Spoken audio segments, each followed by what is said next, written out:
Essay and Speech on Jewish Disabilities *****. Essay and Speech on Jewish Disabilities by Lord Macaulay, edited, with an introduction and notes, by Israel Abrahams, M.A. and the Rev. S. Levi, M.A. Second edition printed for the Jewish Historical Society of England by Ballantyne, Hanson and Co., Edinburgh 1910. Note the authors and editors of all volumes published by the Jewish Historical Society of England accept full and sole responsibility for the views expressed by them. Contents page. Editor's Introduction 7 Macaulay's Essay 19 Macaulay's Speech 42 Editor's Notes 63. Illustrations Portrait of Macaulay Frontispiece. The frontispiece is a reduced photograph of the portrait by Sir Francis Grant, P.I. The original is in the National Portrait Gallery, London, No. 453. Macaulay's autograph to face page 62. A facsimile reproduction of Macaulay's signature at the end of a letter to Macvey Napier, editor of the Edinburgh Review, dated the 10th of February, 1839. The original is in the British Museum, Ad. Miss 34620 F, 83b.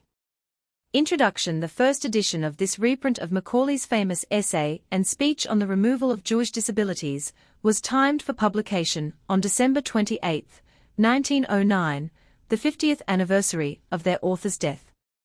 It was intended to serve a double object. In the first place, it was a tribute to the memory of Macaulay in grateful recognition of his strenuous advocacy of the cause of Jewish emancipation, and in the second place, it was designed to be a further memento of the celebration organized by the Jewish Historical Society of England in 1908, on the occasion of the Jubilee of the admission of Jews into Parliament. Neither the essay nor the speech was Macaulay's first contribution to the cause of Jewish emancipation. Thomas Babington, afterwards Lord Macaulay, 1800 to 1859, entered the House of Commons at the general election of 1830.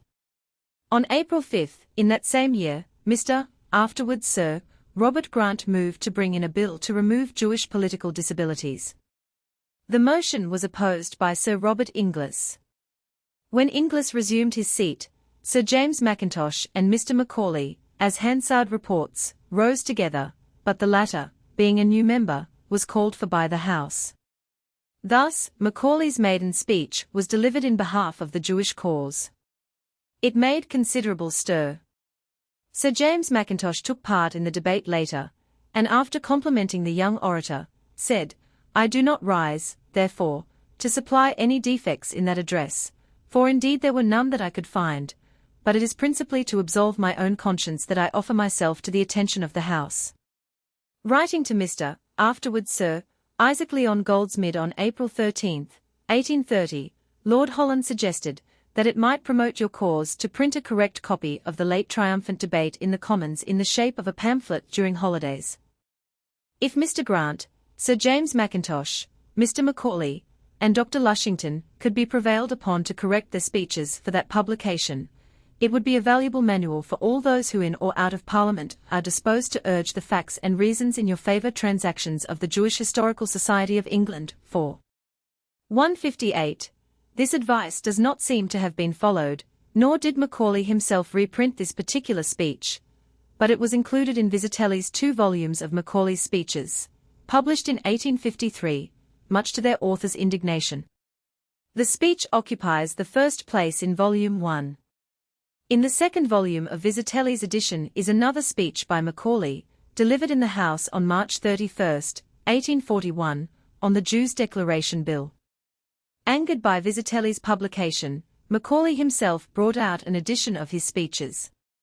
He included neither of the 2 speeches which appear in Vizetelly, but inserted the more powerful and effective speech delivered on April 17, 1833. The production of the essay seems in the first instance to have been due to Macaulay's own initiative. For on April 29, 1830, a little over 3 weeks after the 1830 debate, he wrote to Macvey Napier, the editor of the Edinburgh Review, "If, as I rather fear, we should be beaten in Parliament this year about the Jews, a short pungent article on that question might be useful and taking. It ought to come within the compass of a single-sheet selection from the correspondence of the late Macaulay Napier, London, 1879, page 80. In the course of the next few months Macaulay was strengthened in his conviction of the probable efficacy of an essay on the Jewish case by the representations, which were made to him in the interval, apparently as an indirect result of Lord Holland's original suggestion for the reprint in pamphlet form of the debate in the House of Commons on April 5, 1830. Thus in another letter to Macaulay Napier, dated October 16, 1830, he stated, "The Jews have been urging me to say something about their claims, and I really think that the question might be discussed, both on general and on particular grounds, in a very attractive manner. What do you think of this plan?" Ibid, pp. 93, 94. On November 27, 1830, he wrote again, "I have only a minute to write. I will send you an article on the Jews next week." Ibid, page 97. And finally on December 17, 1830, Macaulay sent the article as promised. "I send you an article on the Jews. I am very busy, or I should have sent you this Jew article before. It is short and carelessly written, perhaps, as to style, but certainly as to penmanship." Ibid, page 98. The essay appeared in the Edinburgh Review in the following month, January 1831, and thus stands in date between the maiden speech of 1830 and the speech of 1833. In the latter year the House of Commons passed Mr. Grant's bill through all its stages, though it was not till 1860 that the victory was formally won, after a practical triumph in 1858. It is curious to note that, in the debate of 1830, Mr. Grant appealed to the Commons to concede justice to the Jews promptly, and not let the matter hang in the balance for 30 years, as had been done with Catholic emancipation. The very interval feared by Mr. Grant separated his original motion from its final ratification. Macaulay's essay played a great part in converting English public opinion. So popular had this essay become, so convincing its plea, that it was regarded as the main statement of the Jewish case. Edition after edition of the volume containing the essay was called for and exhausted. So late as September 1847, when the Tory organ, the Quarterly Review, futilely attempted to set up a reasonable case against the Jewish claim, the whole of the argument was directed towards rebutting Macaulay's essay. The present edition is a verbal reprint of Macaulay's own revision. In the notes attention is drawn to some of the modifications which the author introduced, but a few words may here be said on one or two points in which Macaulay's revision is particularly interesting. Thus, in the speech as reported in Hansard, 3rd Series, Volume 17, Kernel 232, there occurs this passage, deleted in the revision: "No charge could be brought against the Jews of evincing any disposition to attack the Christian religion, or to offend its professors." It was true that one imputation of such a nature had lately been thrown out in that house, but it was entirely unfounded. He had seen a great deal of the worship of the Jews, and he had heard a great deal on the subject from others, and from all that he had seen and all that he had heard, he was able to say, without the slightest fear of contradiction, that there was no part of the Jewish worship which was not only not insulting to Christians, but in which Christians might not, without the least difficulty, join. The imputation had been made in the House by William Cobbett, on March 1, 1833. The most noteworthy point is, however, the sentences which have been italicized. They give direct evidence that Macaulay must often have visited the synagogue services. In the revision of the essay, Macaulay, by omitting a couple of sentences, laid himself open to a charge of formal fallacy. Professor F. C. Montague, in his edition of the Essays, Volume 1, page 289, writes, "When Macaulay asserts the identity of the two propositions, it is right that some person or persons should possess political power, and some person or persons must have a right to political power. He commits an obvious fallacy." But in the Edinburgh Review Macaulay continued, "It will hardly be denied that government is a means for the attainment of an end. If men have a right to the end, they have a right to this, that the means shall be such as will accomplish the end." There is thus no fallacy in the argument, as Macaulay intended it to be understood. It is equally difficult to admit the validity of Professor Montague's further comment, neither is it true in all cases, and without any qualification, that differences of religion are absolutely irrelevant to the bestowal of political power. In some cases the differences of thought and feeling between the adherents of different creeds are so many and so considerable that harmonious cooperation in the same body politic becomes almost inconceivable. Whilst Mohammedanism and Hinduism remain what they are, it is scarcely conceivable that Mohammedans and Hindus could really blend in one constituent body for the choice of a parliament which should govern India.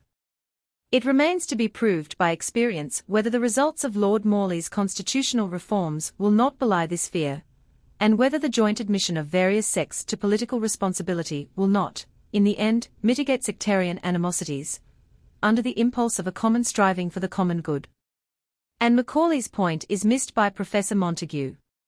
Religion as such must not be made a bar to admission to political rights.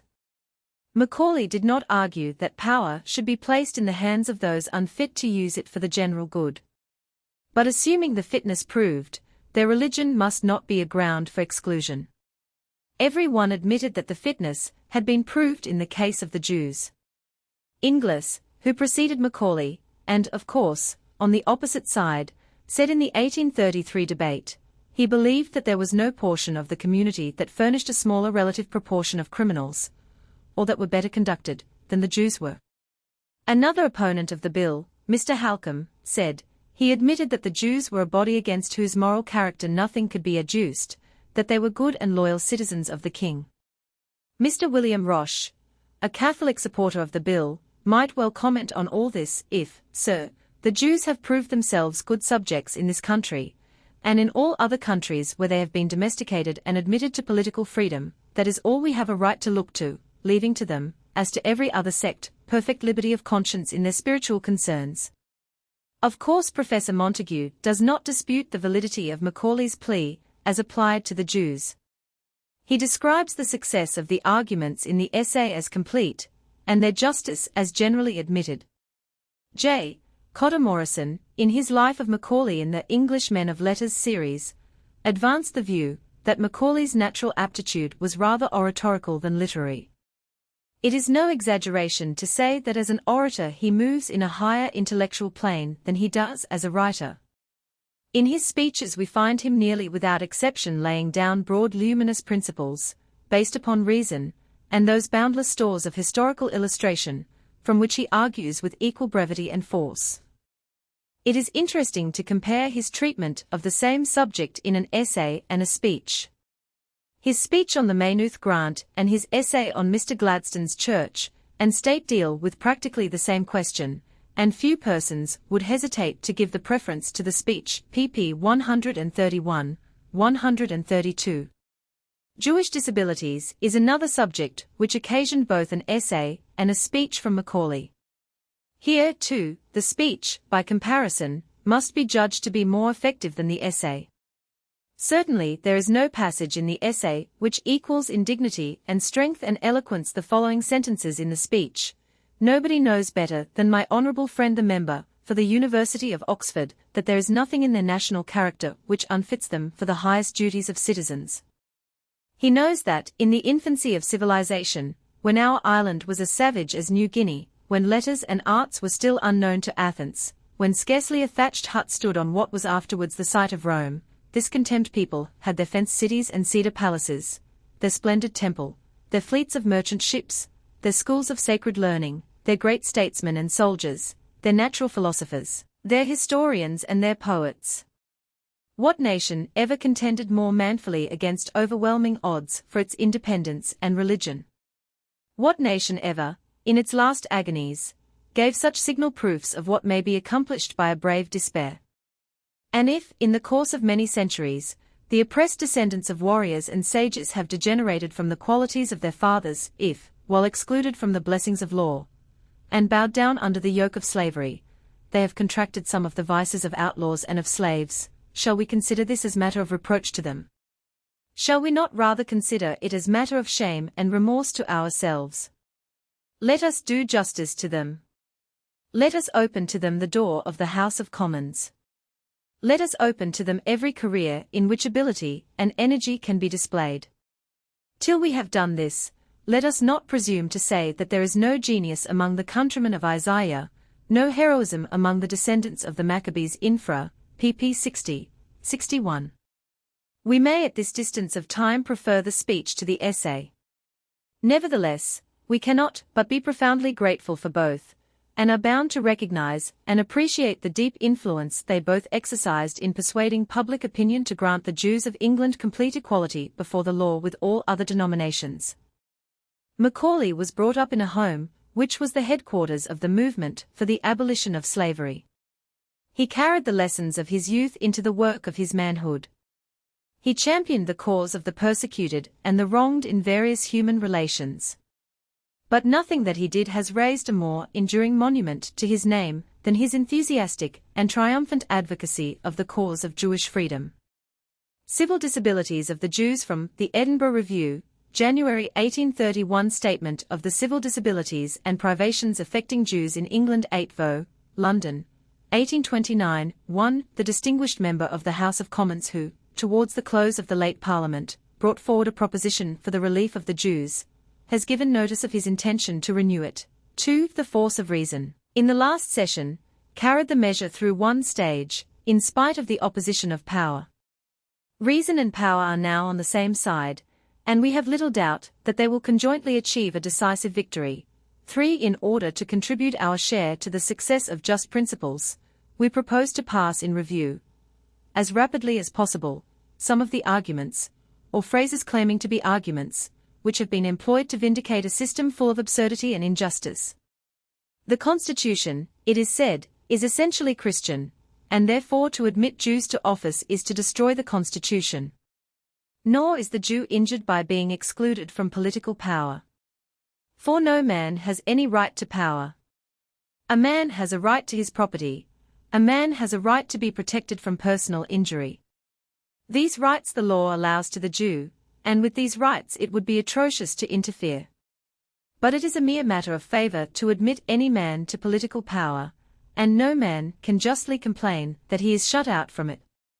We cannot but admire the ingenuity of this contrivance for shifting the burden of the proof from those to whom it properly belongs, and who would, we suspect, find it rather cumbersome. Surely no Christian can deny that every human being has a right to be allowed every gratification which produces no harm to others, and to be spared every mortification which produces no good to others. Is it not a source of mortification to a class of men that they are excluded from political power? If it be, they have, on Christian principles, a right to be freed from that mortification, unless it can be shown that their exclusion is necessary for the averting of some greater evil. The presumption is evidently in favor of toleration. It is for the prosecutor to make out his case. The strange argument which we are considering would prove too much even for those who advance it. If no man has a right to political power, then neither Jew nor Gentile has such a right. The whole foundation of government is taken away. But if government be taken away, the property and the persons of men are insecure, and it is acknowledged that men have a right to their property and to personal security. If it be right that the property of men should be protected, and if this can only be done by means of government, then it must be right that government should exist. Now there cannot be government unless some person or persons possess political power. Therefore it is right that some person or persons should possess political power. That is to say, some person or persons must have a right to political power, for it is because men are not in the habit of considering what the end of government is, that Catholic disabilities and Jewish disabilities have been suffered to exist so long. We hear of essentially Protestant governments and essentially Christian governments, words which mean just as much as essentially Protestant cookery, or essentially Christian horsemanship. Government exists for the purpose of keeping the peace, for the purpose of compelling us to settle our disputes by arbitration instead of settling them by blows, for the purpose of compelling us to supply our wants by industry instead of supplying them by rapine. This is the only operation for which the machinery of government is peculiarly adapted, the only operation which wise governments ever propose to themselves as their chief object. If there is any class of people who are not interested, or who do not think themselves interested, in the security of property and the maintenance of order, that class ought to have no share of the powers which exist for the purpose of securing property and maintaining order. But why a man should be less fit to exercise those powers because he wears a beard, because he does not eat ham, because he goes to the synagogue on Saturdays instead of going to the church on Sundays, we cannot conceive. The points of difference between Christianity and Judaism have very much to do with a man's fitness to be a bishop or a rabbi. But they have no more to do with his fitness to be a magistrate, a legislator, or a minister of finance, than with his fitness to be a cobbler. Nobody has ever thought of compelling cobblers to make any declaration on the true faith of a Christian. Any man would rather have his shoes mended by a heretical cobbler than by a person who had subscribed all the 39 articles, but had never handled an awl. Men act thus, not because they are indifferent to religion, but because they do not see what religion has to do with the mending of their shoes. Yet religion has as much to do with the mending of shoes as with the budget and the army estimates. We have surely had several signal proofs within the last 20 years that a very good Christian may be a very bad Chancellor of the Exchequer. 5. But it would be monstrous, say the persecutors, that Jews should legislate for a Christian community. This is a palpable misrepresentation. What is proposed is, not that the Jews should legislate for a Christian community, but that a legislature composed of Christians and Jews should legislate for a community composed of Christians and Jews. On 999 questions out of 1,000, on all questions of police, of finance, of civil and criminal law, of foreign policy, the Jew, as a Jew, has no interest hostile to that of the Christian, or even to that of the churchman. On questions relating to the ecclesiastical establishment, the Jew and the churchman may differ.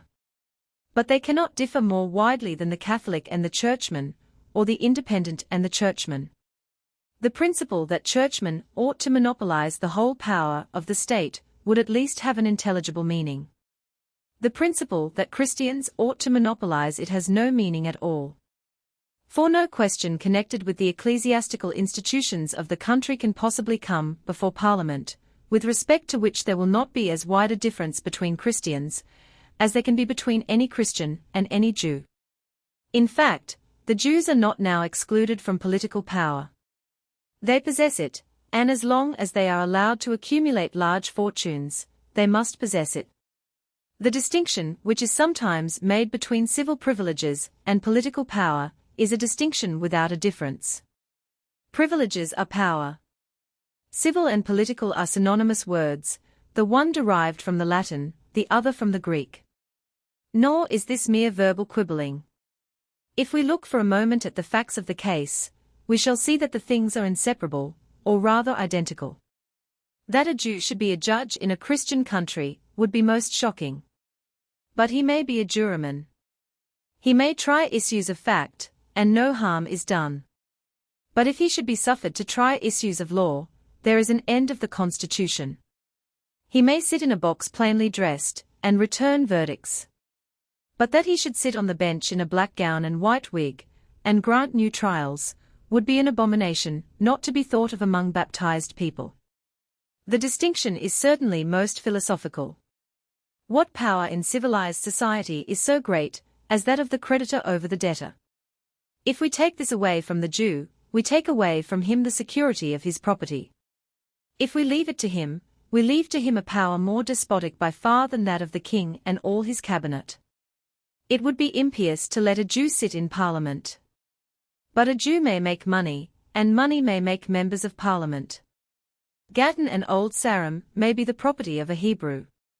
An elector of Penryn will take £10 from Shylock rather than £9 19 shillings, and 11 pence 3 farthings from Antonio.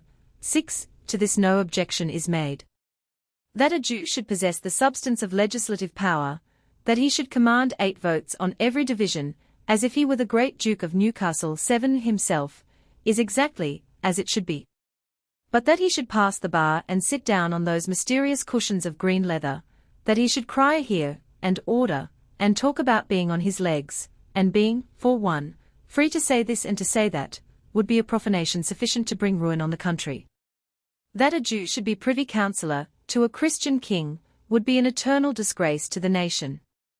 But the Jew may govern the money market, and the money market may govern the world.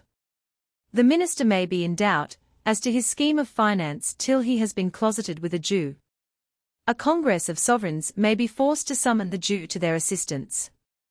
The scrawl of the Jew on the back of a piece of paper may be worth more than the royal word of 3 kings, or the national faith of 3 new American republics.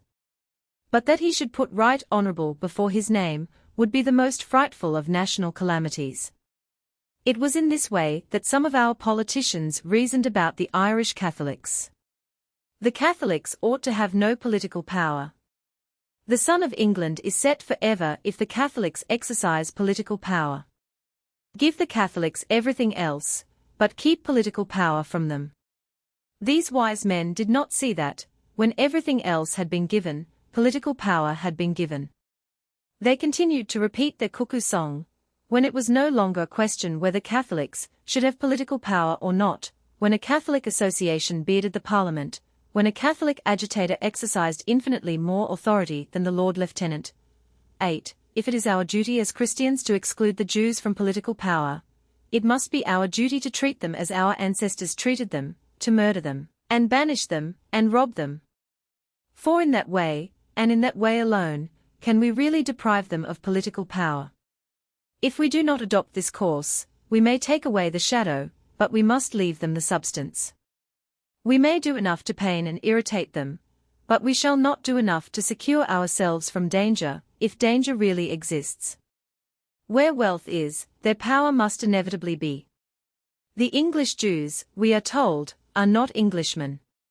They are a separate people, living locally in this island, but living morally and politically in communion with their brethren, who are scattered over all the world. An English Jew looks on a Dutch, or a Portuguese Jew, as his countryman, and on an English Christian as a stranger. This want of patriotic feeling, it is said, renders a Jew unfit to exercise political functions. The argument has in it something plausible, but a close examination shows it to be quite unsound. Even if the alleged facts are admitted, still the Jews are not the only people who have preferred their sect to their country. The feeling of patriotism, when society is in a healthful state, springs up by a natural and inevitable association, in the minds of citizens who know that they owe all their comforts and pleasures to the bond which unites them in one community. But, under a partial and oppressive government, these associations cannot acquire that strength which they have in a better state of things. Men are compelled to seek from their party that protection which they ought to receive from their country, and they, by a natural consequence, transfer to their party that affection which they would otherwise have felt for their country. The Huguenots of France called in the help of England against their Catholic kings. The Catholics of France called in the help of Spain against a Huguenot king. Would it be fair to infer that at present the French Protestants would wish to see their religion made dominant by the help of a Prussian or English army? Surely not. And why is it that they are not willing, as they formerly were willing, to sacrifice the interests of their country to the interests of their religious persuasion? The reason is obvious: they were persecuted then, and are not persecuted now.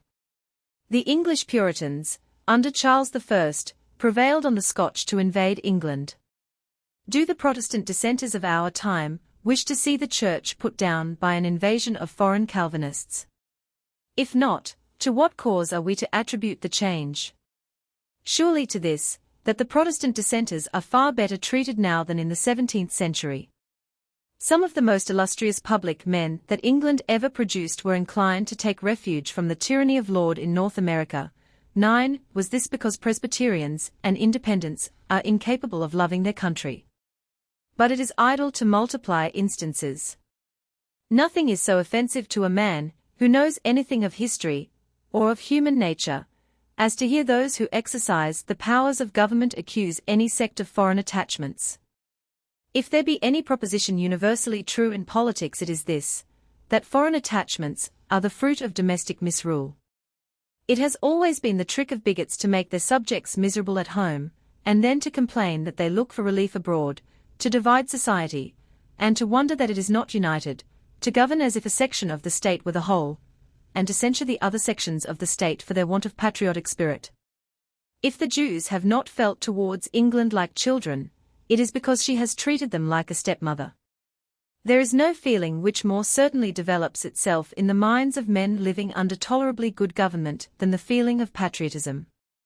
Since the beginning of the world, there never was any nation, or any large portion of any nation, not cruelly oppressed, which was wholly destitute of that feeling. To make it, therefore, ground of accusation against a class of men, that they are not patriotic, is the most vulgar legerdemain of sophistry.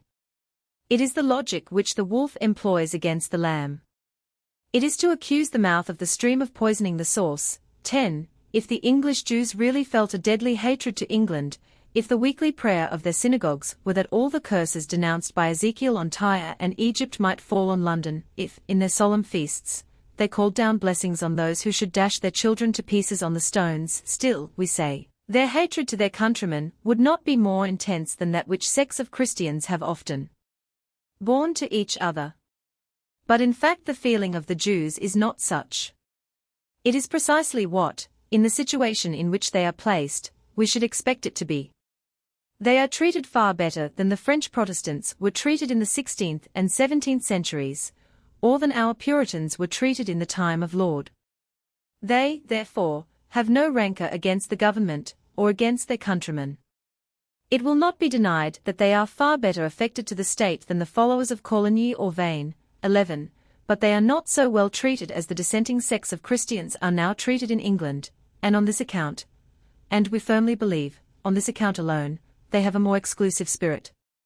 Till we have carried the experiment farther, we are not entitled to conclude that they cannot be made Englishmen altogether.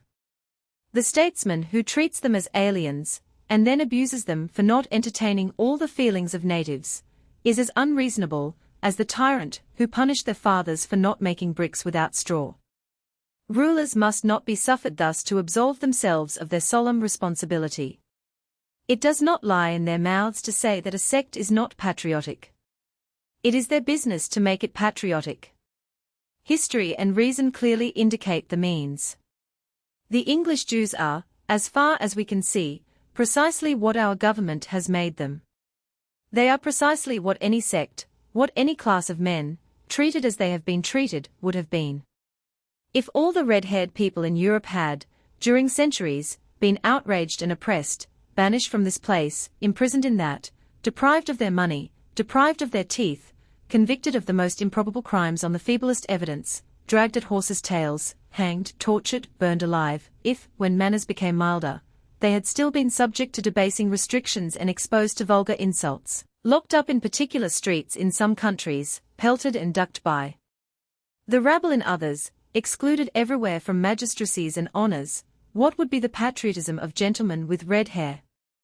And if, under such circumstances, a proposition were made for admitting red-haired men to office, how striking a speech might an eloquent admirer of our old institutions deliver against so revolutionary a measure. These men, he might say, scarcely consider themselves as Englishmen. They think a red-haired Frenchman, or a red-haired German more closely connected with them than a man with brown hair born in their own parish. If a foreign sovereign patronizes red hair, they love him better than their own native king. They are not Englishmen, they cannot be Englishmen, nature has forbidden it, experience proves it to be impossible. Right to political power they have none, for no man has a right to political power. Let them enjoy personal security, let their property be under the protection of the law. But if they ask for leave to exercise power over a community of which they are only half members, a community the constitution of which is essentially dark-haired, let us answer them in the words of our wise ancestors, Nolumus leges Anglii mutare. 12. But it is said, the scriptures declare that the Jews are to be restored to their own country, and the whole nation looks forward to that restoration. They are, therefore, not so deeply interested as others in the prosperity of England. It is not their home, but merely the place of their sojourn, the house of their bondage. This argument, which first appeared in the Times newspaper, 13, and which has attracted a degree of attention proportioned not so much to its own intrinsic force, as to the general talent with which that journal is conducted, belongs to a class of sophisms by which the most hateful persecutions may easily be justified.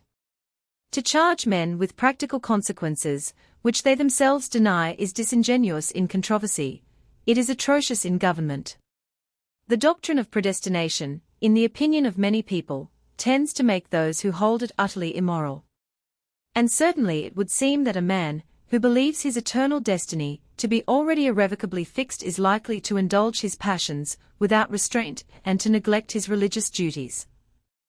If he is an heir of wrath, his exertions must be unavailing. If he is preordained to life, they must be superfluous. But would it be wise to punish every man who holds the higher doctrines of Calvinism, as if he had actually committed all those crimes which we know some antinomians to have committed? Assuredly not. The fact notoriously is that there are many Calvinists as moral in their conduct as any Arminian, and many Arminians as loose as any Calvinist. It is altogether impossible to reason from the opinions which a man professes to his feelings and his actions, and in fact no person is ever such a fool as to reason thus, except when he wants a pretext for persecuting his neighbors. A Christian is commanded, under the strongest sanctions, to be just in all his dealings. Yet to how many of the 24 millions of professing Christians in these islands would any man in his senses lend £1,000 without security? A man who should act, for one day, on the supposition that all the people about him were influenced by the religion which they professed, would find himself ruined before night, and no man ever does act on that supposition in any of the ordinary concerns of life, in borrowing, in lending, in buying, or in selling. But when any of our fellow creatures are to be oppressed, the case is different. Then we represent those motives, which we know to be so feeble for good as omnipotent for evil. Then we lay to the charge of our victims all the vices and follies to which their doctrines, however remotely, seem to tend. We forget that the same weakness, the same laxity, the same disposition to prefer the present to the future, which make men worse than a good religion, make them better than a bad one. It was in this way that our ancestors reasoned, and that some people in our time still reason, about the Catholics. A papist believes himself bound to obey the Pope. The Pope has issued a bull deposing Queen Elizabeth. Therefore every papist will treat her grace as an usurper. Therefore every papist is a traitor. Therefore every papist ought to be hanged, drawn, and quartered. To this logic we owe some of the most hateful laws that ever disgraced our history. Surely the answer lies on the surface. The Church of Rome may have commanded these men to treat the Queen as an usurper. But she has commanded them to do many other things which they have never done. She enjoins her priests to observe strict purity. You are always taunting them with their licentiousness. She commands all her followers to fast often, to be charitable to the poor, to take no interest for money, to fight no duels, to see no plays. Do they obey these injunctions? If it be the fact that very few of them strictly observe her precepts, when her precepts are opposed to their passions and interests, may not loyalty, may not humanity, may not the love of ease, may not the fear of death, be sufficient to prevent them from executing those wicked orders which the Church of Rome has issued against the Sovereign of England? When we know that many of these people do not care enough for their religion to go without beef on a Friday for it, why should we think that they will run the risk of being racked and hanged for it? People are now reasoning about the Jews as our fathers reasoned about the Papists. The law which is inscribed on the walls of the synagogues prohibits covetousness. 14. But if we were to say that a Jew mortgagee would not foreclose, because God had commanded him not to covet his neighbor's house, everybody would think us out of our wits. Yet it passes for an argument to say that a Jew will take no interest in the prosperity of the country in which he lives, that he will not care how bad its laws and police may be, how heavily it may be taxed, how often it may be conquered and given up to spoil, because God has promised that, by some unknown means and at some undetermined time, perhaps 10,000 years hence, the Jews shall migrate to Palestine. Is not this the most profound ignorance of human nature? Do we not know that what is remote and indefinite affects men far less than what is near and certain? The argument, too, applies to Christians as strongly as to Jews. The Christian believes as well as the Jew, that at some future period the present order of things will come to an end. Nay, Many Christians believe that the Messiah will shortly establish a kingdom on the earth, and reign visibly over all its inhabitants. Whether this doctrine be orthodox, or not we shall not here inquire. The number of people who hold it is very much greater than the number of Jews residing in England. Many of those who hold it are distinguished by rank, wealth, and ability. It is preached from pulpits both of the Scottish and of the English Church. Noblemen and members of Parliament have written in defence of it. Now wherein does this doctrine differ, as far as its political tendency is concerned, from the doctrine of the Jews? If a Jew is unfit to legislate for us, because he believes that he or his remote descendants will be removed to Palestine, can we safely open the House of Commons to a fifth monarchy man, who expects that before this generation shall pass away, all the kingdoms of the earth will be swallowed up in one divine empire? Does a Jew engage less eagerly than a Christian in any competition which the law leaves open to him? Is he less active and regular in his business than his neighbors? Does he furnish his house meanly, because he is a pilgrim and sojourner in the land? Does the expectation of being restored to the country of his fathers make him insensible to the fluctuations of the stock exchange? Does he, in arranging his private affairs, ever take into the account the chance of his migrating to Palestine? If not, why are we to suppose that feelings which never influence his dealings as a merchant, or his dispositions as a testator, will acquire boundless influence over him as soon as he becomes a magistrate or a legislator? There is another argument which we would not willingly treat with levity, and which yet we scarcely know how to treat seriously. Scripture, it is said, is full of terrible denunciations against the Jews. It is foretold that they are to be wanderers. Is it then right to give them a home? It is foretold that they are to be oppressed. Can we with propriety suffer them to be rulers? To admit them to the rights of citizens is manifestly to insult the divine oracles. We allow that to falsify a prophecy inspired by divine wisdom would be a most atrocious crime. It is, therefore, a happy circumstance for our frail species, that it is a crime which no man can possibly commit. If we admit the Jews to seats in Parliament, we shall, by so doing, prove that the prophecies in question, whatever they may mean, do not mean that the Jews shall be excluded from Parliament. In fact, it is already clear that the prophecies do not bear the meaning put upon them by the respectable persons whom we are now answering. In France and in the United States the Jews are already admitted to all the rights of citizens. A prophecy, therefore, which should mean that the Jews would never, during the course of their wanderings, be admitted to all the rights of citizens in the places of their sojourn, would be a false prophecy. This, therefore, is not the meaning of the prophecies of Scripture. But we protest altogether against the practice of confounding prophecy with precept, of setting up predictions, which are often obscure, against a morality, which is always clear. If actions are to be considered as just and good merely because they have been predicted, what action was ever more laudable than that crime which our bigots are now, at the end of 18 centuries, urging us to avenge on the Jews, that crime which made the earth shake and blotted out the sun from heaven? The same reasoning which is now employed to vindicate the disabilities imposed on our Hebrew countrymen will equally vindicate the kiss of Judas and the judgment of Pilate. The Son of Man goeth, as it is written of him, but woe to that man by whom the Son of Man is betrayed. 15. And woe to those who, in any age or in any country, disobey his benevolent commands under pretense of accomplishing his predictions. If this argument justifies the laws now existing against the Jews, it justifies equally all the cruelties which have ever been committed against them, the sweeping edicts of banishment and confiscation, the dungeon, the rack, and the slow fire.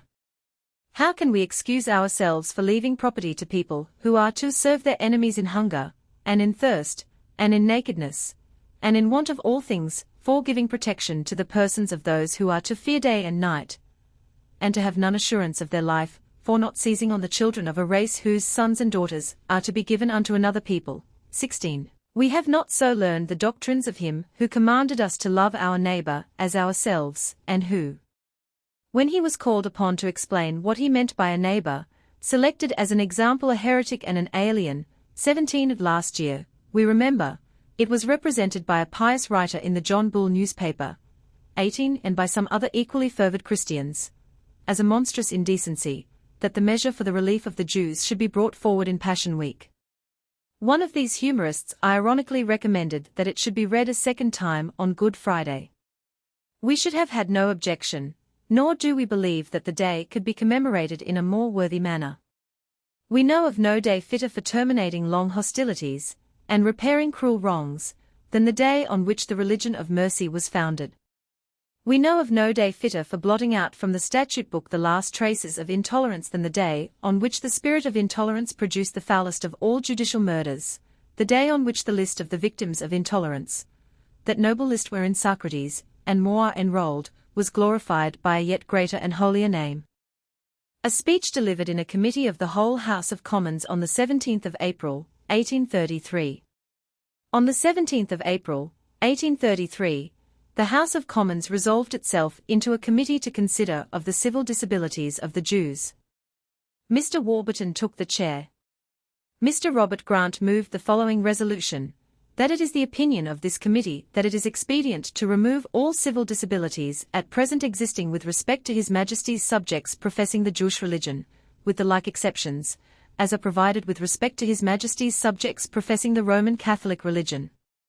The resolution passed without a division, after a warm debate, in the course of which the following speech was made: Mr. Warburton, I recollect, and my honourable friend the member for the University of Oxford 19 will recollect, that when this subject was discussed 3 years ago, it was remarked, by one whom we both loved and whom we both regret, that the strength of the case of the Jews was a serious inconvenience to their advocate, for that it was hardly possible to make a speech for them, without wearying the audience by repeating truths, which were universally admitted. If Sir James Mackintosh felt this difficulty, when the question was first brought forward in this House, I may well despair of being able now to offer any arguments which have a pretence to novelty. 20 My honourable friend, the member for the University of Oxford, began his speech by declaring that he had no intention of calling in question the principles of religious liberty. He utterly disclaims persecution, that is to say, persecution as defined by himself. It would, in his opinion, be persecution to hang a Jew, or to flay him, or to draw his teeth, or to imprison him, or to fine him, for every man who conducts himself peaceably has a right to his life and his limbs, to his personal liberty and his property. But it is not persecution, says my honourable friend, to exclude any individual, or any class from office, for nobody has a right to office. In every country official appointments must be subject to such regulations as the supreme authority may choose to make, nor can any such regulations be reasonably complained of by any member of the society as unjust. He who obtains an office obtains it, not as matter of right, but as matter of favour.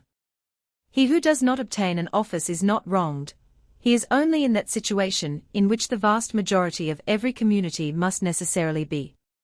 There are in the United Kingdom 25 million Christians without places, and if they do not complain, why should 25,000 Jews complain of being in the same case? In this way my honourable friend has convinced himself that, as it would be most absurd in him and me to say that we are wronged because we are not secretaries of state, so it is most absurd in the Jews to say that they are wronged because they are, as a people, excluded from public employment. Now, surely my honourable friend cannot have considered to what conclusions his reasoning leads. Those conclusions are so monstrous that he would, I am certain, shrink from them. Does he really mean that it would not be wrong in the legislature to enact that no man should be a judge unless he weighed 12 stone, or that no man should sit in Parliament unless he was 6 feet high? We are about to bring in a bill for the government of India. Suppose that we were to insert in that bill a clause providing that no graduate of the University of Oxford should be Governor-General, or Governor of any presidency, would not my honourable friend cry out against such a clause as most unjust to the learned body which he represents? And would he think himself sufficiently answered by being told, in his own words, that the appointment to office is a mere matter of favour, and that to exclude an individual, or a class from office is no injury? Surely, on consideration, he must admit that official appointments ought not to be subject to regulations purely arbitrary, to regulations for which no reason can be given but mere caprice, and that those who would exclude any class from public employment are bound to show some special reason for the exclusion. My honorable friend has appealed to us as Christians. Let me then ask him how he understands that great commandment which comprises the law and the prophets. Can we be said to do unto others as we would that they should do unto us if we wantonly inflict on them even the smallest pain?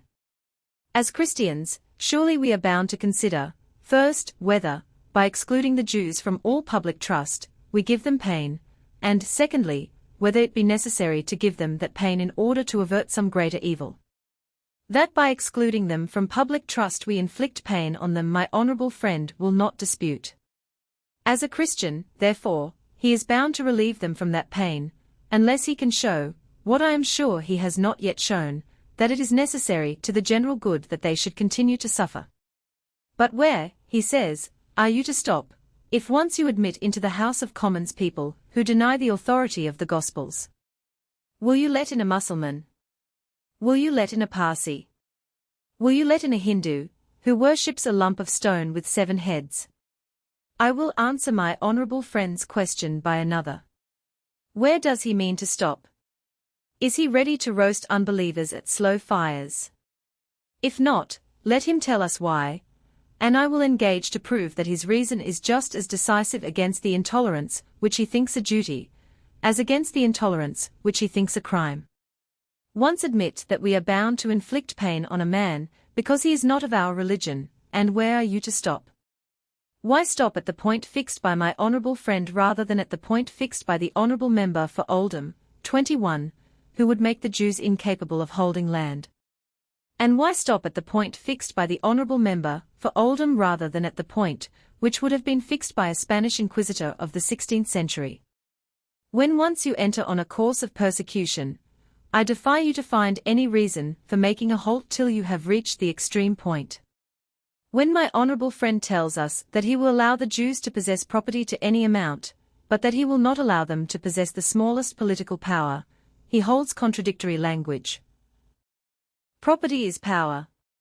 The honorable member for Oldham reasons better than my honorable friend. The honorable member for Oldham sees very clearly that it is impossible to deprive a man of political power if you suffer him to be the proprietor of half a county, and therefore very consistently proposes to confiscate the landed estates of the Jews. But even the honourable member for Oldham does not go far enough. He has not proposed to confiscate the personal property of the Jews. Yet it is perfectly certain that any Jew who has 1 million may easily make himself very important in the state. By such steps we pass from official power to landed property, and from landed property to personal property, and from property to liberty, and from liberty to life. In truth, those persecutors who use the rack and the stake have much to say for themselves. They are convinced that their end is good, and it must be admitted that they employ means which are not unlikely to attain the end. Religious dissent has repeatedly been put down by sanguinary persecution. In that way the Albigenses were put down, 22, in that way Protestantism was suppressed in Spain and Italy, so that it has never since reared its head. But I defy anybody to produce an instance in which disabilities, such as we are now considering, have produced any other effect than that of making the sufferers angry and obstinate. My honourable friend should either persecute to some purpose, or not persecute at all. He dislikes the word persecution, I know. He will not admit that the Jews are persecuted.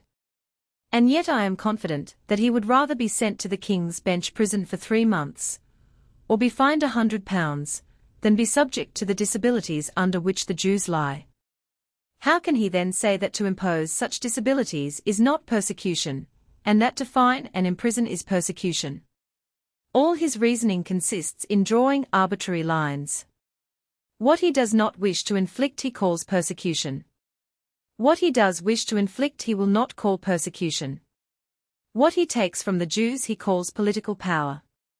What he is too good-natured to take from the Jews he will not call political power.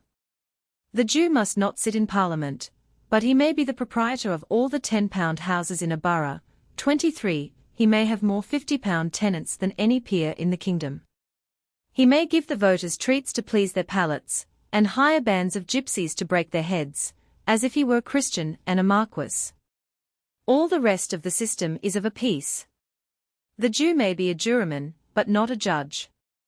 He may decide issues of fact, but not issues of law. He may give £100,000 damages, but he may not in the most trivial case grant a new trial. He may rule the money market, he may influence the exchanges, he may be summoned to congresses of emperors and kings. Great potentates, instead of negotiating a loan with him by tying him in a chair and pulling out his grinders, may treat with him as with a great potentate, and may postpone the declaring of war, or the signing of a treaty till they have conferred with him. All this is as it should be, but he must not be a privy councillor. He must not be called right honourable, for that is political power. And who is it that we are trying to cheat in this way? Even omniscience. Yes, sir, we have been gravely told that the Jews are under the divine displeasure, and that if we give them political power, God will visit us in judgment. Do we then think that God cannot distinguish between substance and form? Does not he know that, while we withhold from the Jews the semblance and name of political power, we suffer them to possess the substance? The plain truth is that my honourable friend is drawn in one direction by his opinions, and in a directly opposite direction by his excellent heart. He halts between two opinions. He tries to make a compromise between principles which admit of no compromise. He goes a certain way in intolerance. Then he stops, without being able to give a reason for stopping. But I know the reason. It is his humanity. Those who formerly dragged the Jew at a horse's tail, and singed his beard with blazing furze bushes, were much worse men than my honourable friend, but they were more consistent than he. It has been said that it would be monstrous to see a Jew judge try a man for blasphemy. 24. In my opinion, it is monstrous to see any judge try a man for blasphemy under the present law. But if the law on that subject were in a sound state, I do not see why a conscientious Jew might not try a blasphemer. Every man, I think, ought to be at liberty to discuss the evidences of religion, but no man ought to be at liberty to force on the unwilling ears and eyes of others sounds and sights which must cause annoyance and irritation. The distinction is clear. I think it wrong to punish a man for selling Paine's Age of Reason in a back shop to those who choose to buy, or for delivering a deistical lecture in a private room to those who choose to listen. But if a man exhibits at a window in the Strand a hideous caricature of that which is an object of awe and adoration to 999 out of every 1,000 of the people who pass up and down that great thoroughfare, if a man in a place of public resort applies opprobrious epithets to names held in reverence by all Christians, such a man ought, in my opinion, to be severely punished, not for differing from us in opinion, but for committing a nuisance which gives us pain and disgust. He is no more entitled to outrage our feelings by obtruding his impiety on us, and to say that he is exercising his right of discussion, than to establish a yard for butchering horses close to our houses, and to say that he is exercising his right of property, or to run naked up and down the public streets, and to say that he is exercising his right of locomotion. He has a right of discussion, no doubt, as he has a right of property and a right of locomotion. But he must use all his rights so as not to infringe the rights of others. These, sir, are the principles on which I would frame the law of blasphemy, and if the law were so framed, I am at a loss to understand why a Jew might not enforce it as well as a Christian. I am not a Roman Catholic, but if I were a judge at Malta, I should have no scruple about punishing a bigoted Protestant who should burn the Pope in effigy before the eyes of thousands of Roman Catholics. I am not a Mussulman, but if I were a judge in India, I should have no scruple about punishing a Christian who should pollute a mosque. Why, then, should I doubt that a Jew, raised by his ability, learning, and integrity to the judicial bench, would deal properly with any person who, in a Christian country, should insult the Christian religion? But, says my honourable friend, it has been prophesied that the Jews are to be wanderers on the face of the earth, and that they are not to mix on terms of equality with the people of the countries in which they sojourn. Now, sir, I am confident that I can demonstrate that this is not the sense of any prophecy which is part of Holy Writ. For it is an undoubted fact that, in the United States of America, Jewish citizens do possess all the privileges possessed by Christian citizens. Therefore, if the prophecies mean that the Jews never shall, during their wanderings, be admitted by other nations to equal participation of political rights, the prophecies are false. But the prophecies are certainly not false. Therefore their meaning cannot be that which is attributed to them by my honorable friend. Another objection which has been made to the motion is that the Jews look forward to the coming of a great deliverer, to their return to Palestine, to the rebuilding of their temple, to the revival of their ancient worship, and that therefore they will always consider England not their country, but merely as their place of exile. But surely, sir, it would be the grossest ignorance of human nature to imagine that the anticipation of an event which is to happen at some time altogether indefinite, of an event which has been vainly expected during many centuries, of an event which even those who confidently expect that it will happen do not confidently expect that they or their children or their grandchildren will see, can ever occupy the minds of men to such a degree as to make them regardless of what is near and present and certain. Indeed, Christians, as well as Jews, believe that the existing order of things will come to an end. Many Christians believe that Jesus will visibly reign on earth during 1,000 years. Expositors of prophecy have gone so far as to fix the year when the millennial period is to commence. The prevailing opinion is, I think, in favor of the year 1866, but, according to some commentators, the time is close at hand. Are we to exclude all millenarians from Parliament and office, on the ground that they are impatiently looking forward to the miraculous monarchy, which is to supersede the present dynasty and the present constitution of England, and that therefore they cannot be heartily loyal to King William? In one important point, sir, my honourable friend, the member for the University of Oxford, must acknowledge that the Jewish religion is of all erroneous religions the least mischievous. There is not the slightest chance that the Jewish religion will spread. The Jew does not wish to make proselytes. He may be said to reject them. 25. He thinks it almost culpable in one who does not belong to his race to presume to belong to his religion. It is therefore not strange that a conversion from Christianity to Judaism should be a rarer occurrence than a total eclipse of the sun. There was one distinguished convert in the last century, Lord George Gordon, and the history of his conversion deserves to be remembered. 26. For if ever there was a proselyte of whom a proselytizing sect would have been proud, it was Lord George, not only because he was a man of high birth and rank, not only because he had been a member of the legislature, but also because he had been distinguished by the intolerance, nay, the ferocity, of his zeal for his own form of Christianity. But was he allured into the synagogue? Was he even welcomed to it?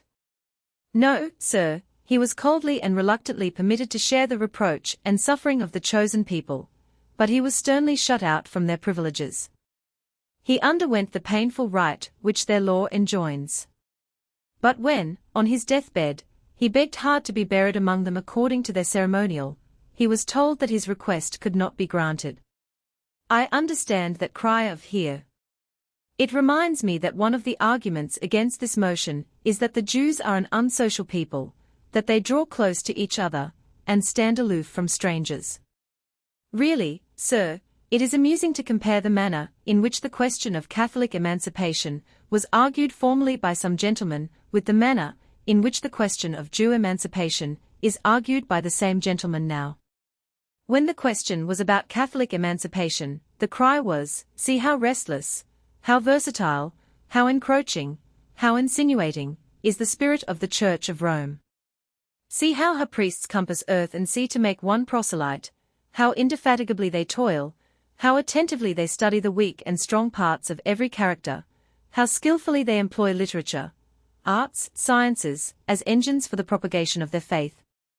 You find them in every region and under every disguise, collating manuscripts in the Bodleian, fixing telescopes in the observatory of Pekin, teaching the use of the plough and the spinning wheel to the savages of Paraguay. Will you give power to the members of a church so busy, so aggressive, so insatiable? Well, now the question is about people who never try to seduce any stranger to join them, and who do not wish anybody to be of their faith who is not also of their blood. And now you exclaim, Will you give power to the members of a sect which remains sullenly apart from other sects, which does not invite, nay, which hardly even admits neophytes? The truth is that bigotry will never want a pretense. Whatever the sect be which it is proposed to tolerate, the peculiarities of that sect will, for the time, be pronounced by intolerant men to be the most odious and dangerous that can be conceived. As to the Jews, that they are unsocial as respects religion is true, and so much the better, for, surely, as Christians, we cannot wish that they should bestir themselves to pervert us from our own faith. But that the Jews would be unsocial members of the civil community, if the civil community did its duty by them, has never been proved. My right honourable friend, who made the motion, which we are discussing, has produced a great body of evidence to show that they have been grossly misrepresented. Winking sad smiley 27, and that evidence has not been refuted by my honourable friend the member for the University of Oxford. But what if it were true that the Jews are unsocial? What if it were true that they do not regard England as their country? Would not the treatment which they have undergone explain and excuse their antipathy to the society in which they live? Has not similar antipathy often been felt by persecuted Christians to the society which persecuted them? While the bloody code of Elizabeth was enforced against the English Roman Catholics, what was the patriotism of Roman Catholics? Oliver Cromwell said that in his time they were Spaniolized. At a later period it might have been said that they were Gallicized. It was the same with the Calvinists. What more deadly enemies had France in the days of Louis XIV than the persecuted Huguenots? But would any rational man infer from these facts that either the Roman Catholic as such, or the Calvinist as such, is incapable of loving the land of his birth? If England were now invaded by Roman Catholics, how many English Roman Catholics would go over to the invader? If France were now attacked by a Protestant enemy, how many French Protestants would lend him help? Why not try what effect would be produced on the Jews by that tolerant policy, which has made the English Roman Catholic a good Englishman, and the French Calvinist a good Frenchman? 28. Another charge has been brought against the Jews, not by my honourable friend the member for the University of Oxford. He has too much learning and too much good feeling to make such a charge, but by the honourable member for Oldham, who has, I am sorry to see, quitted his place. The honourable member for Oldham tells us that the Jews are naturally a mean race, a sordid race, a money-getting race, that they are averse to all honourable callings, that they neither sow nor reap, that they have neither flocks nor herds, that usury is the only pursuit for which they are fit, that they are destitute of all elevated and amiable sentiments. Such, sir, has in every age been the reasoning of bigots. They never fail to plead in justification of persecution the vices which persecution has engendered. England has been to the Jews less than half a country, and we revile them because they do not feel for England more than a half patriotism. We treat them as slaves, and wonder that they do not regard us as brethren. We drive them to mean occupations, and then reproach them for not embracing honourable professions. We long forbade them to possess land, and we complain that they chiefly occupy themselves in trade. We shut them out from all the paths of ambition, and then we despise them for taking refuge in avarice. During many ages we have, in all our dealings with them, abused our immense superiority of force, and then we are disgusted because they have recourse to that cunning which is the natural and universal defence of the weak against the violence of the strong. But were they always a mere money-changing, money-getting, money-hoarding race? Nobody knows better than my honourable friend the member for the University of Oxford that there is nothing in their national character which unfits them for the highest duties of citizens. He knows that, in the infancy of civilization, when our island was as savage as New Guinea, when letters and arts were still unknown to Athens, when scarcely a thatched hut stood on what was afterwards the site of Rome, this contemned people had their fenced cities and cedar palaces, their splendid temple, their fleets of merchant ships, their schools of sacred learning, their great statesmen and soldiers, their natural philosophers, their historians and their poets. What nation ever contended more manfully against overwhelming odds for its independence and religion? What nation ever, in its last agonies, gave such signal proofs of what may be accomplished by a brave despair? And if, in the course of many centuries, the oppressed descendants of warriors and sages have degenerated from the qualities of their fathers if, while excluded from the blessings of law, and bowed down under the yoke of slavery, they have contracted some of the vices of outlaws and of slaves. Shall we consider this as matter of reproach to them? Shall we not rather consider it as matter of shame and remorse to ourselves? Let us do justice to them. Let us open to them the door of the House of Commons. Let us open to them every career in which ability and energy can be displayed. Till we have done this, let us not presume to say that there is no genius among the countrymen of Isaiah, no heroism among the descendants of the Maccabees. Sir, in supporting the motion of my honorable friend, I am, I firmly believe, supporting the honor and the interests of the Christian religion. I should think that I insulted that religion if I said that it cannot stand unaided by intolerant laws. Without such laws it was established, and without such laws it may be maintained. It triumphed over the superstitions of the most refined and of the most savage nations, over the graceful mythology of Greece and the bloody idolatry of the northern forests. It prevailed over the power and policy of the Roman Empire. It tamed the barbarians by whom that empire was overthrown. But all these victories were gained not by the help of intolerance, but in spite of the opposition of intolerance. The whole history of Christianity proves that she has little indeed to fear from persecution as a foe, but much to fear from persecution as an ally. May she long continue to bless our country with her benignant influence, strong in her sublime philosophy, strong in her spotless morality, strong in those internal and external evidences to which the most powerful and comprehensive of human intellects have yielded assent, the last solace of those who have outlived every earthly hope, the last restraint of those who are raised above every earthly fear. But let not us, mistaking her character and her interests, fight the battle of truth with the weapons of error, and endeavor to support by oppression that religion which first taught the human race the great lesson of universal charity. Notes 1. The full title of the publication, which forms the peg for Macaulay's essay, is Statement of the Civil Disabilities and Privations Affecting Natural-Born Subjects of His Majesty Professing the Jewish Religion, commonly called Jews. It was printed in 1829 by G. Taylor, printer, 7, Little James Street. In the article in the Westminster Review, April 1829, occasioned by this same pamphlet, the address of the printer, George Taylor, is given as Lamb's Conduit Passage, Red Lion Square. The statement must have appeared in two forms. Macaulay describes it as octavo, but the pages of the copy, which Mr. Israel Solomons possesses, measure 12.5 by 7.75 inches. The margins in this copy have been cut for binding. It was meant to fold in four, as is shown by the manner in which the title is repeated on the fourth side. The title as they're printed is exactly that cited by Macaulay. Probably the document was originally a petition to the House of Commons. The statement is anonymous, but bears the clear hallmark of Francis Henry Goldsmith's style.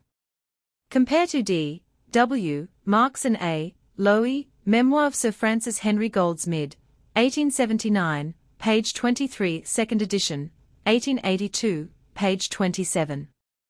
The author opens with the general assertion that no man ought to be deprived of civil or political right because of his religious opinions, unless it can be shown that, from the removal of their disabilities, injury is likely to result to the community at large. The statement goes on to argue that such removal would not injure the religion or threaten the government of England, for, on the one hand, Jews do not proselytize, and on the other, they are noted for their proverbial loyalty. The experience of the happy effect of emancipation in France, America, and the Netherlands is next appealed to. This leads up to a short survey of the history of the Jews in England before the expulsion in 1290, and after the return in the time of Cromwell, and an able argument as to their legal status, including their right to hold land, follows. The whole concludes with an appeal for the omission in the oath of abjuration and dissenter's declaration, when respectively taken, or made and subscribed, by persons professing the Jewish religion, of words obviously inconsistent with such profession.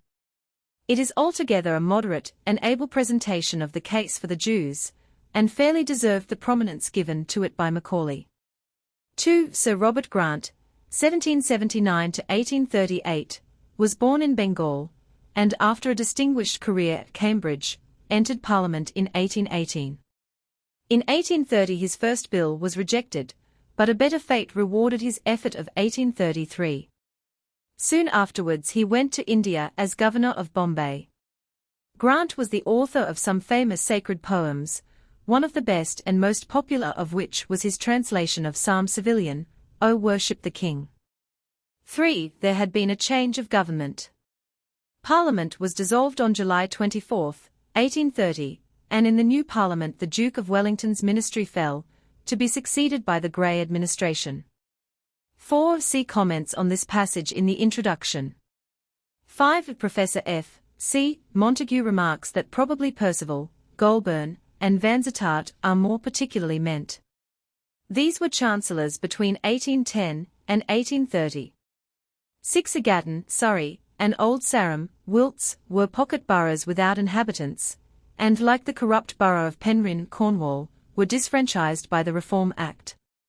Macaulay was far from implying that Jews actually did own any corrupt boroughs. His argument is based on the fact that nothing in the then state of the law could prevent such ownership. 7. Henry Pelham Francis Pelham Clinton, 4th Duke of Newcastle, 1785 to 1851, a high Tory, ejected some of his tenants at Newark for having voted on the Whig side in the general election of 1830. Professor Montague. 8. This refers to Daniel O'Connell, who, it may be remembered, was a consistent friend of the Jewish claims.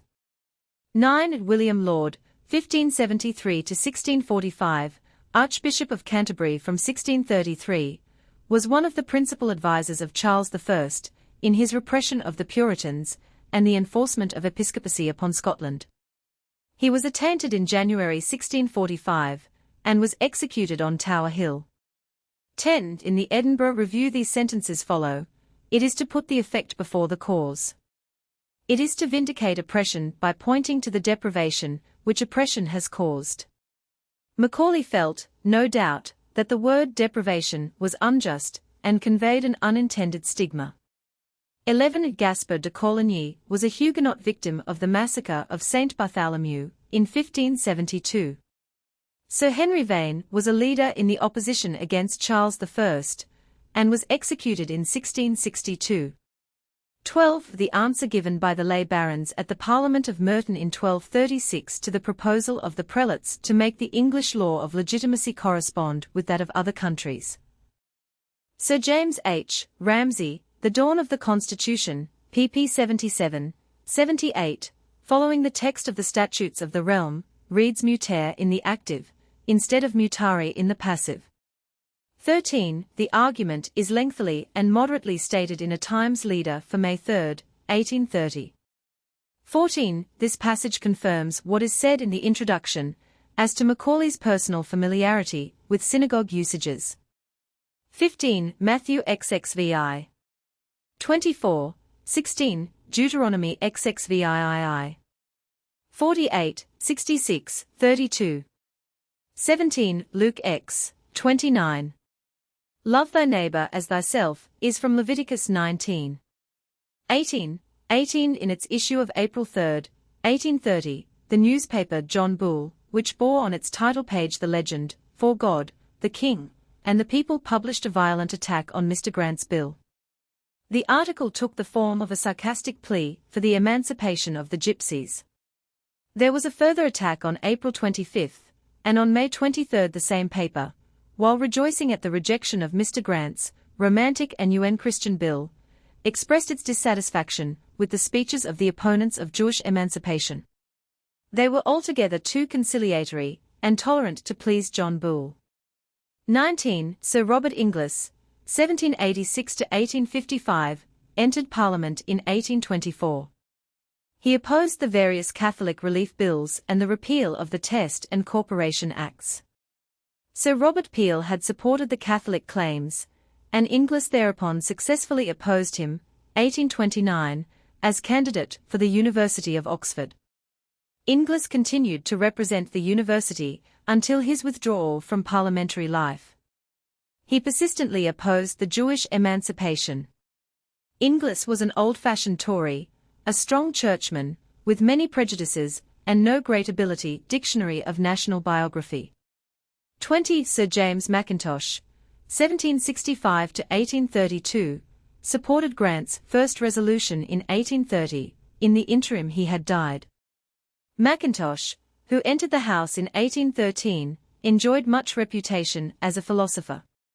21. The member for Oldham was the noted William Cobbett, 1762–1835, who, after an extraordinary career in England and America, entered the first Reformed Parliament. Cobbett was very violent in his opposition to Jewish liberties. See Note 24.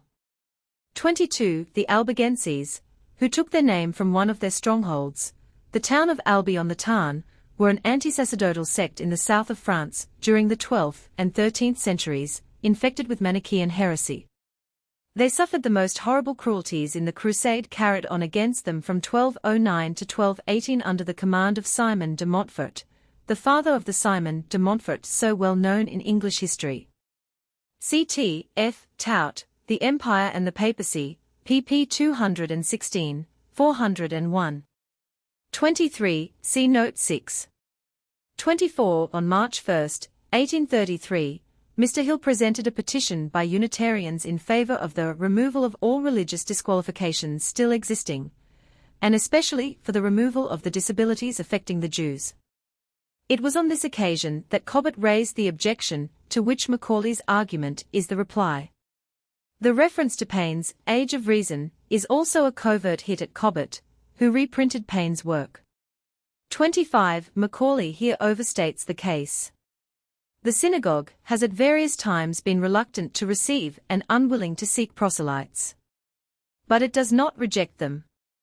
26. Lord George Gordon, 1751–1793, the third son of Cosmo George, Duke of Gordon, was charged with high treason for having in 1780 headed terrible riots in London directed against the removal of certain Roman Catholic disabilities. He was acquitted on the ground that he had no treasonable intentions. He afterwards embraced the Jewish faith, and was received into the Covenant of Abraham in Birmingham, but without the sanction of the Jewish ecclesiastical authorities in London. A vivid description of the No Popery riots of 1780 will be found in Dickens' Barnaby Rudge, which also contains a reference to Lord George's change of religion. 27. In the report of Grant's speech in the Times of April 18, 1833, occurs this passage: Now with respect to the supposed antisocial principles of the Jews, the most sacred of their books had told them to seek the peace of the city whither I have caused you to be carried away captives, and pray unto the Lord for it, for in the peace thereof shall ye have peace. Jeremiah XXIA. 7. This principle was fully recognized by the Jews under Napoleon, who asked whether they held themselves bound, as citizens of the state in which they resided, by the laws and customs of that state. The Sanhedrin replied that every Jew, regarded as a citizen by the state, must obey the laws of the country which protected them and conform to the regulations of the civil code, in short, that Israelites were bound to consider such countries as their own, and serve and defend them to the utmost.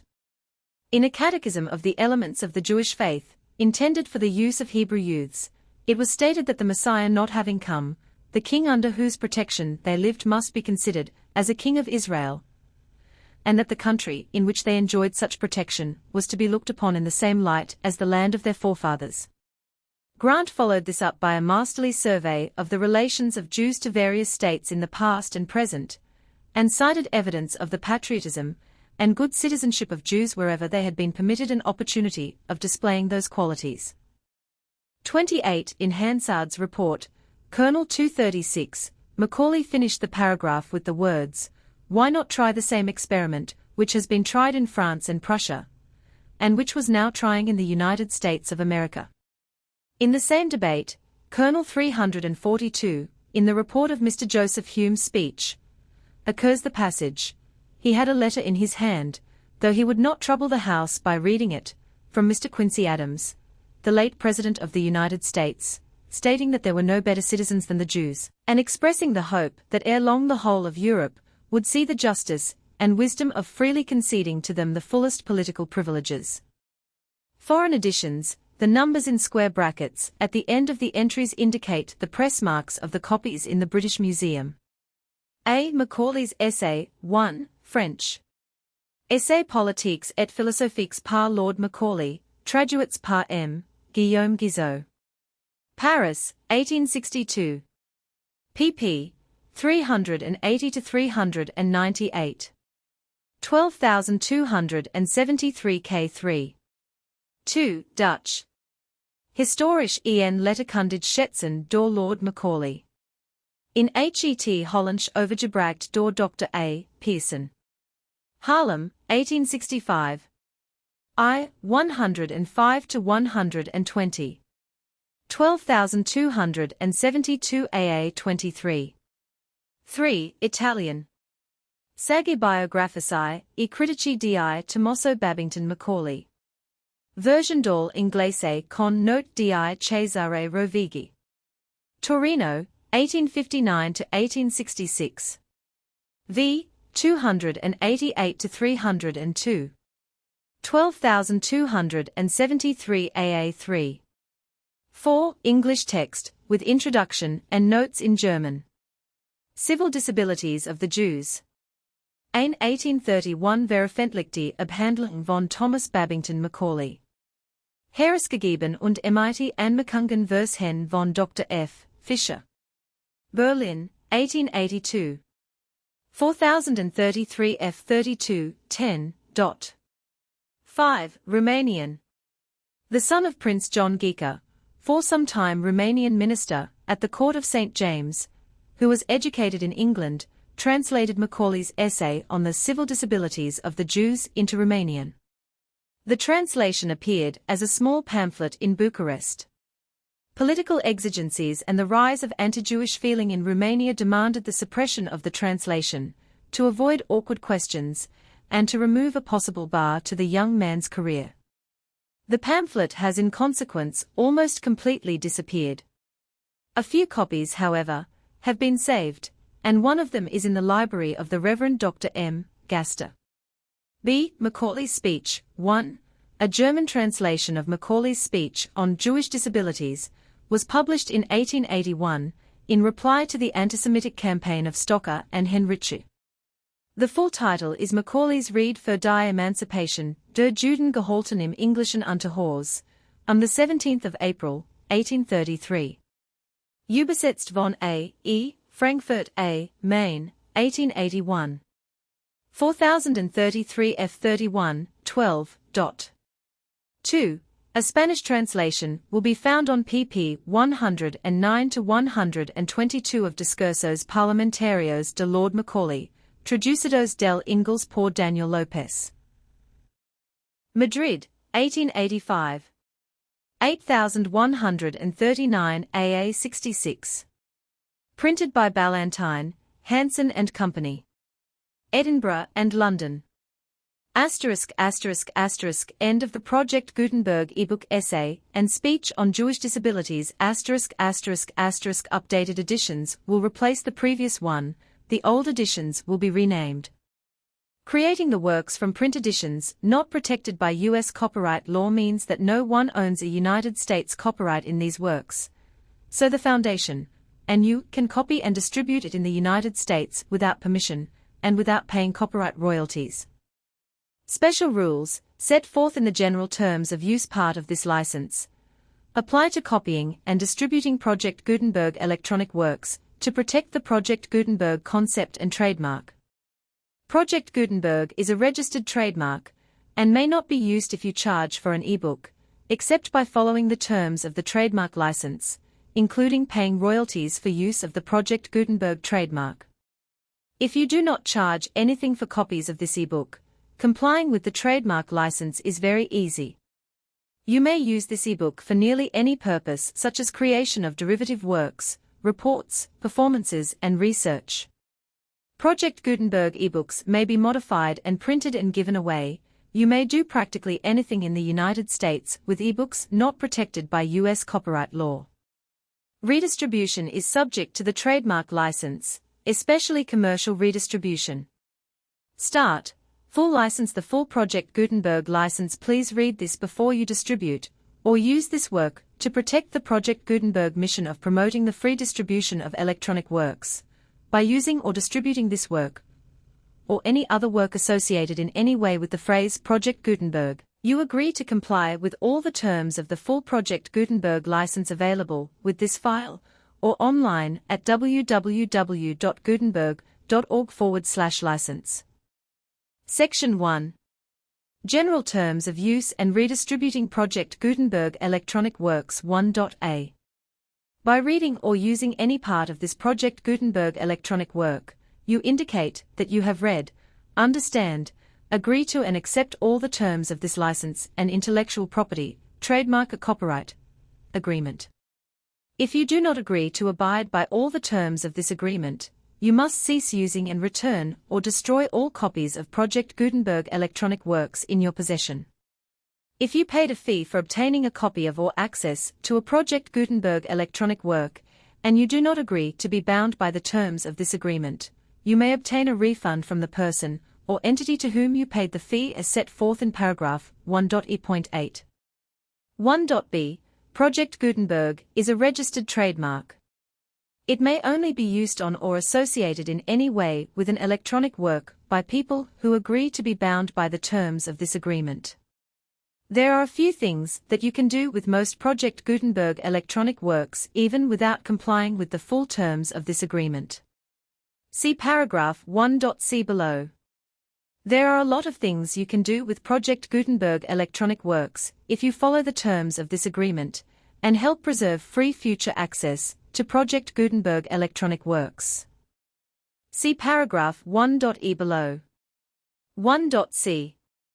The Project Gutenberg Literary Archive Foundation, the Foundation, or PGLAF, owns a compilation copyright in the collection of Project Gutenberg electronic works. Nearly all the individual works in the collection are in the public domain in the United States. If an individual work is unprotected by copyright law in the United States and you are located in the United States, we do not claim a right to prevent you from copying, distributing, performing, displaying or creating derivative works based on the work as long as all references to Project Gutenberg are removed. Of course, we hope that you will support the Project Gutenberg mission of promoting free access to electronic works by freely sharing Project Gutenberg works in compliance with the terms of this agreement for keeping the Project Gutenberg name associated with the work. You can easily comply with the terms of this agreement by keeping this work in the same format with its attached full Project Gutenberg license when you share it without charge with others. 1.d. The copyright laws of the place where you are located also govern what you can do with this work. Copyright laws in most countries are in a constant state of change. If you are outside the United States, check the laws of your country in addition to the terms of this agreement before downloading, copying, displaying, performing, distributing, or creating derivative works based on this work, or any other Project Gutenberg work. The Foundation makes no representations concerning the copyright status of any work in any country other than the United States. 1.e. Unless you have removed all references to Project Gutenberg, 1.e.1. The following sentence, with active links to, or other immediate access to, the full Project Gutenberg license must appear prominently whenever any copy of a Project Gutenberg work, any work on which the phrase Project Gutenberg appears, or with which the phrase Project Gutenberg is associated, is accessed, displayed, performed, viewed, copied or distributed. This ebook is for the use of anyone anywhere in the United States and most other parts of the world at no cost and with almost no restrictions whatsoever. You may copy it, give it away, or reuse it under the terms of the Project Gutenberg license included with this ebook, or online at www.gutenberg.org. If you are not located in the United States, you will have to check the laws of the country where you are located before using this ebook. 1.e.2. If an individual Project Gutenberg electronic work is derived from texts not protected by U.S. copyright law, does not contain a notice indicating that it is posted with permission of the copyright holder, the work can be copied and distributed to anyone in the United States without paying any fees or charges. If you are redistributing or providing access to a work with the phrase Project Gutenberg associated with or appearing on the work, you must comply either with the requirements of paragraphs 1.e.1 through 1.e.7, or obtain permission for the use of the work and the Project Gutenberg trademark as set forth in paragraphs 1.e.8 or 1.e.9. 1.e.3. If an individual Project Gutenberg electronic work is posted with the permission of the copyright holder, your use and distribution must comply with both paragraphs 1.e.1 through 1.e.7 and any additional terms imposed by the copyright holder. Additional terms will be linked to the Project Gutenberg license for all works posted with the permission of the copyright holder found at the beginning of this work. 1.e.4. Do not unlink or detach or remove the full Project Gutenberg license terms from this work, or any files containing a part of this work, or any other work associated with Project Gutenberg. 1.e.5. Do not copy, display, perform, distribute or redistribute this electronic work, or any part of this electronic work, without prominently displaying the sentence set forth in paragraph 1.e.1 with active links, or immediate access to the full terms of the Project Gutenberg license. 1.e.6. You may convert to and distribute this work in any binary, compressed, marked up, non-proprietary, or proprietary form, including any word processing or hypertext form. However, if you provide access to or distribute copies of a Project Gutenberg work in a format other than plain vanilla ASCII, or other format used in the official version posted on the official Project Gutenberg website at www.gutenberg.org, you must, at no additional cost, fee or expense to the user, provide a copy, a means of exporting a copy, or a means of obtaining a copy upon request, of the work in its original plain vanilla ASCII, or other form. Any alternate format must include the full Project Gutenberg license, as specified in paragraph 1.e.1. 1.e.7. Do not charge a fee for access to, viewing, displaying, performing, copying or distributing any Project Gutenberg works unless you comply with paragraph 1.e.8 or 1.e.9. 1.e.8. You may charge a reasonable fee for copies of or providing access to or distributing Project Gutenberg electronic works provided that you pay a royalty fee of 20% of the gross profits you derive from the use of Project Gutenberg works calculated using the method you already use to calculate your applicable taxes. The fee is owed to the owner of the Project Gutenberg trademark, but he has agreed to donate royalties under this paragraph to the Project Gutenberg Literary Archive Foundation. Royalty payments must be paid within 60 days following each date on which you prepare, or are legally required to prepare, your periodic tax returns. Royalty payments should be clearly marked as such and sent to the Project Gutenberg Literary Archive Foundation at the address specified in Section 4, Information about Donations to the Project Gutenberg Literary Archive Foundation. You provide a full refund of any money paid by a user who notifies you in writing, or by email, within 30 days of receipt, that she does not agree to the terms of the full Project Gutenberg license. You must require such a user to return or destroy all copies of the works possessed in a physical medium and discontinue all use of and all access to other copies of Project Gutenberg works. You provide, in accordance with paragraph 1.f.3, a full refund of any money paid for a work or a replacement copy, if a defect in the electronic work is discovered and reported to you within 90 days of receipt of the work. You comply with all other terms of this agreement for free distribution of Project Gutenberg works. 1.e.9.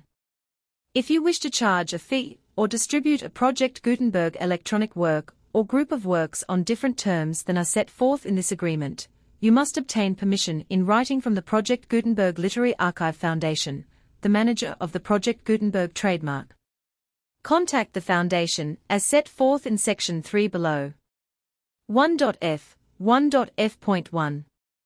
Project Gutenberg volunteers and employees expend considerable effort to identify, do copyright research on, transcribe, and proofread works, not protected by U.S. copyright law in creating the Project Gutenberg collection.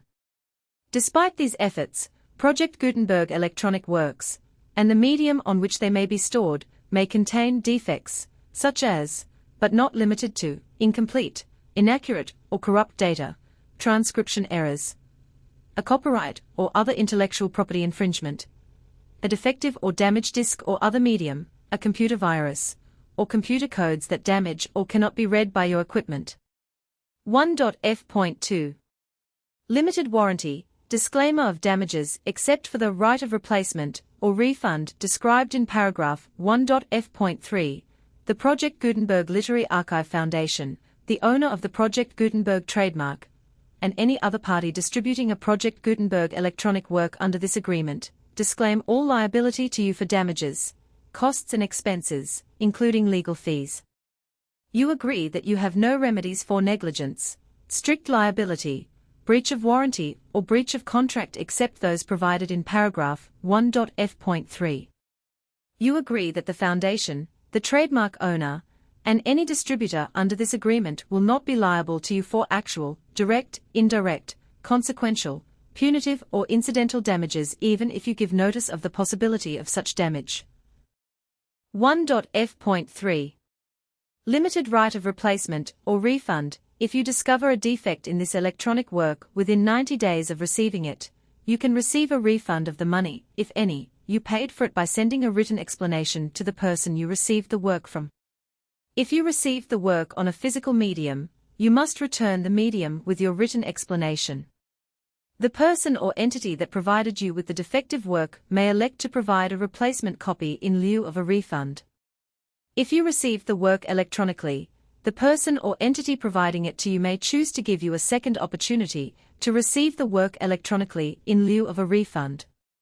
If the second copy is also defective, you may demand a refund in writing without further opportunities to fix the problem. 1.f.4 Except for the limited right of replacement or refund set forth in paragraph 1.f.3, this work is provided to you as is, with no other warranties of any kind, express or implied, including but not limited to warranties of merchantability or fitness for any purpose.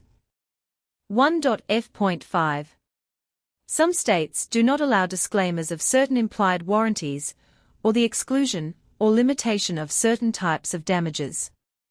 If any disclaimer or limitation set forth in this agreement violates the law of the state applicable to this agreement, the agreement shall be interpreted to make the maximum disclaimer or limitation permitted by the applicable state law. The invalidity or unenforceability of any provision of this agreement shall not void the remaining provisions. 1.f.6 Indemnity. You agree to indemnify and hold the Foundation, the trademark owner, any agent or employee of the Foundation, anyone providing copies of Project Gutenberg electronic works in accordance with this agreement, and any volunteers associated with the production, promotion and distribution of Project Gutenberg electronic works, harmless from all liability, costs and expenses, including legal fees, that arise directly or indirectly from any of the following which you do or cause to occur. A. Distribution of this or any Project Gutenberg work. B. Alteration, modification, or additions or deletions to any Project Gutenberg work. And C. Any defect you cause. Section 2. Information about the mission of Project Gutenberg. Project Gutenberg is synonymous with the free distribution of electronic works in formats readable by the widest variety of computers, including obsolete, old, middle-aged and new computers. It exists because of the efforts of hundreds of volunteers and donations from people in all walks of life. Volunteers and financial support to provide volunteers with the assistance they need are critical to reaching Project Gutenberg's goals and ensuring that the Project Gutenberg collection will remain freely available for generations to come. In 2001, the Project Gutenberg Literary Archive Foundation was created to provide a secure and permanent future for Project Gutenberg and future generations. To learn more about the Project Gutenberg Literary Archive Foundation and how your efforts and donations can help, see sections 3 and 4 and the Foundation information page at www.gutenberg.org. Section 3. Information about the Project Gutenberg Literary Archive Foundation. The Project Gutenberg Literary Archive Foundation is a non-profit 501(c)(3) educational corporation organized under the laws of the state of Mississippi and granted tax-exempt status by the Internal Revenue Service. The Foundation's EIN, or Federal Tax Identification Number, is 64-6221541. Contributions to the Project Gutenberg Literary Archive Foundation are tax-deductible to the full extent permitted by U.S. federal laws and your state's laws. The Foundation's business office is located at 809 North 1500 West, Salt Lake City, Utah, 84116, 801-596-1887. Email contact links and up-to-date contact information can be found at the Foundation's website and official page at www.gutenberg.org/contact section 4. Information about donations to the Project Gutenberg Literary Archive Foundation. Project Gutenberg depends upon and cannot survive without widespread public support and donations to carry out its mission of increasing the number of public domain and licensed works that can be freely distributed in machine-readable form accessible by the widest array of equipment, including outdated equipment. Many small donations, $1 to $5,000, are particularly important to maintaining tax-exempt status with the IRS. The Foundation is committed to complying with the laws regulating charities and charitable donations in all 50 states of the United States. Compliance requirements are not uniform, and it takes a considerable effort, much paperwork, and many fees to meet and keep up with these requirements. We do not solicit donations in locations where we have not received written confirmation of compliance. To send donations or determine the status of compliance for any particular state, visit www.gutenberg.org/donate. While we cannot and do not solicit contributions from states where we have not met the solicitation requirements, we know of no prohibition against accepting unsolicited donations from donors in such states who approach us with offers to donate. International donations are gratefully accepted, but we cannot make any statements concerning tax treatment of donations received from outside the United States. U.S. laws alone swamp our small staff. Please check the Project Gutenberg web pages for current donation methods and addresses. Donations are accepted in a number of other ways, including checks, online payments, and credit card donations. To donate, please visit www.gutenberg.org/donate. Section 5. General information about Project Gutenberg Electronic Works. Professor Michael S. Hart was the originator of the Project Gutenberg concept of a library of electronic works that could be freely shared with anyone. For 40 years, he produced and distributed Project Gutenberg ebooks with only a loose network of volunteer support. Project Gutenberg ebooks are often created from several printed editions, all of which are confirmed as not protected by copyright in the U.S. unless a copyright notice is included. Thus, we do not necessarily keep ebooks in compliance with any particular paper edition. Most people start at our website, which has the main PG search facility, www.gutenberg.org. This website includes information about Project Gutenberg, including how to make donations to the Project Gutenberg Literary Archive Foundation, how to help produce our new ebooks, and how to subscribe to our email newsletter to hear about new ebooks.